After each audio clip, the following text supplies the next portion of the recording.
What's up, Colts fans? How you doing? I'm a big dog named Austin, and I'm going to recap what was the game on Sunday against the Cleveland Browns in Week 7. Unfortunately, the Colts did not win. They lost 39-38. If you saw my pregame video, which I uploaded it pretty close to the kickoff, so I'm going to try and get that out a little sooner from here on out. In my pregame video, I said that this was going to be a low-scoring game. I was wrong. I also said that the team that scored, there was going to be a defensive touchdown, and the team that scored that defensive touchdown was going to win the football game. Well, I was right. The final score ended up being 39-38, and man, that was a crazy game on Sunday. The Colts, they really should have won it. But they didn't. Now, let's go ahead and get into it. Less than a minute into the game, Jerome Ford busts it for 69 yards to give the Browns a 7-0 lead. From there, the Browns, that was really the only drive that Deshaun Watson, I guess, did anything. Deshaun Watson was 1 for 5 for 1 pick and 5 yards. Went out with a concussion. P.J. Walker came in. P.J. Walker, I thought, was solid enough to get the Browns in position to score points. I mean, yeah, the Colts had their turnovers, gave the Browns good field position. They had that blocked field goal, gave the Browns good field position. But man, I mean, P.J. Walker, he's kind of bounced around the league. You know, he's not going to be a starter for the Browns. But I think if the Cleveland Browns had Deshaun Watson played the entire game, we're talking differently today. We're having a conversation about the Colts getting a big win over the Browns, but he goes out. P.J. Walker comes in, plays pretty solid. Browns played pretty solid. Their defense coming into this game was on a record-setting pace. Okay? But the Colts had an offensive game plan ready. Coming into the game, the Browns were allowing 143 yards passing per game. The Colts had 305 yards passing. Coming into the game, the Browns allowed 79 yards rushing per game. The Colts finished with 168. Jonathan Taylor, he had 18 carries for 75 yards and a touchdown. Zach Moss got the same amount of carries. He had 57 yards. So the running game was okay for the Colts. Not super awesome, but it was the Cleveland Browns defense. But Myles Garrett was a game record. Myles Garrett had 2 sacks. He had a forced fumble, strip sack there in the end zone, which was... I'll get to that in a minute. He also had the blocked punt, and he had a batted down pass. Myles Garrett was a game wrecker. I would be absolutely shocked if he did not win Defensive Player of the Week. But he's on a tear right now. The Browns fans in the stands were chanting Myles Garrett. And I wasn't trying to let them come into the stadium chanting Myles Garrett, so I started chanting Gardner Minshew. But they got the last laugh. Browns fans, I've been to a few Browns games, and in the past they've been a little shit talk, a little riled up, But this time, and at least in what I saw, they were pretty cool. The Browns fans, they were pretty chill.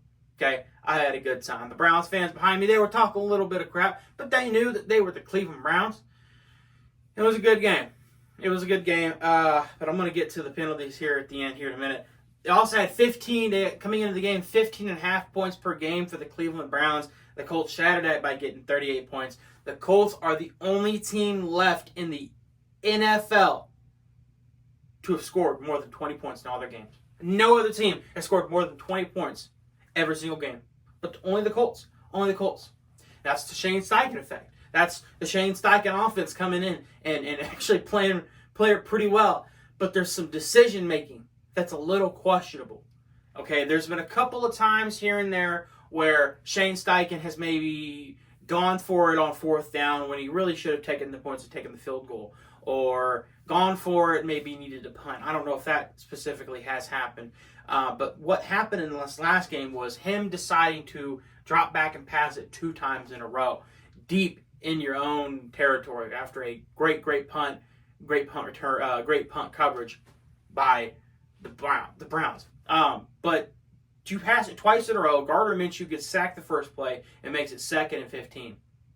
And then, to make matters worse, you do it again. And here comes Myles Garrett sack fumble in the end zone. They recover it.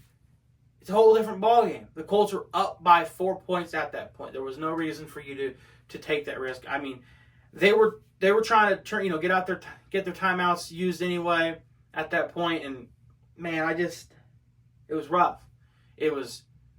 I didn't like the end of the half sequence, and then we got the ball back, and we ran it, and then we tried to pass it on third down, and it was just quick and in the dirt, and it gave the Browns like a minute and 26 seconds left to work with the whole field. And this is where I say P.J. Walker played pretty solid, because he, give him credit. They drove right down the field, got 3 points. So right there, 10 points gifted to the Browns.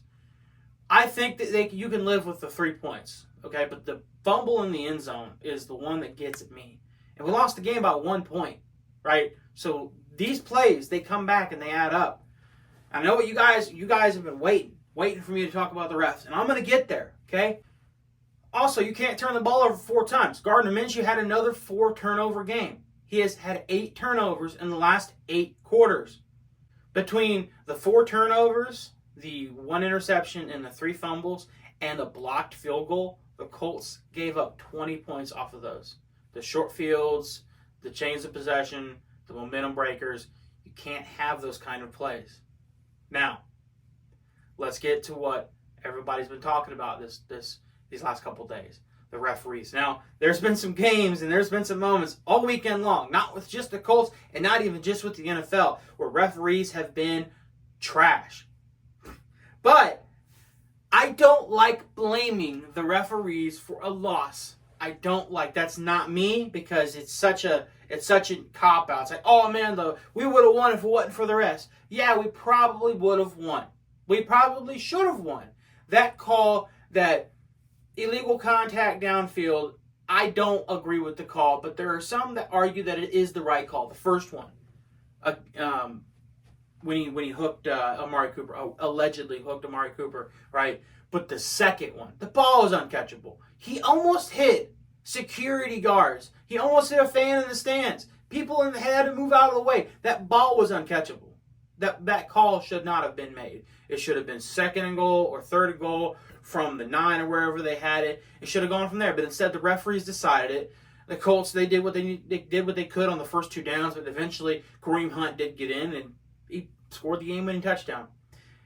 That's the way it goes. That's football. You gotta take it, And now you're 3-4. You lost a big one to the Browns, and this one could come into play for the wild card. You've lost 2 in a row. One's to Jacksonville and one to the Cleveland Browns.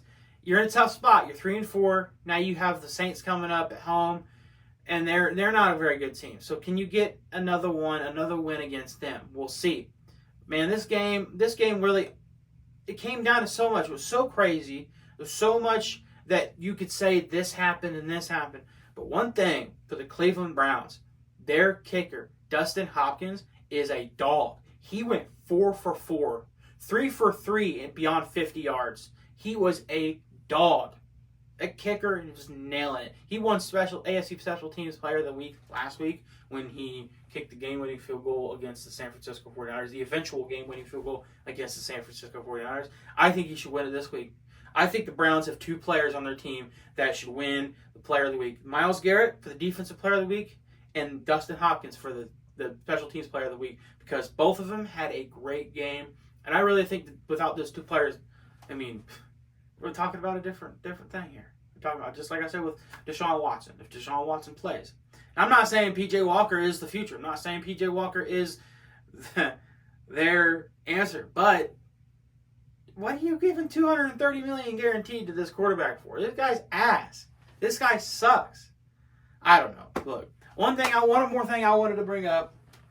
You had the Indiana Knights jerseys, and these were cool. I really, really like the helmets. They give us these little towels at the game. These are pretty cool. You can wave them around and whatnot. But yeah, the Indiana Knights jerseys, I just wanted to talk about that for a second. I think they're really cool. I like that the Colts finally did something. Now, what I saw on Sunday is they did something new. And they did something that I absolutely love. And I'd love to get a jersey. But they're a little expensive right now. So I can't quite swing that. Maybe Santa Claus can bring me one here coming up in about 2 months. It's the 24th. Shoot, 2 months to the day. Christmas Eve. Maybe Santa Claus will pay me a visit and bring me an Anthony Richardson or a Michael Pittman or a Josh Downs. But anyway, unfortunately, the Colts did lose. 3-4 now. Got the Saints coming up next. Can they bounce back? I hope so, because I don't want to keep going to Lucas Oil Stadium and watching them lose. But, that's the way it goes. We've got a bright future ahead of us. This team is balling.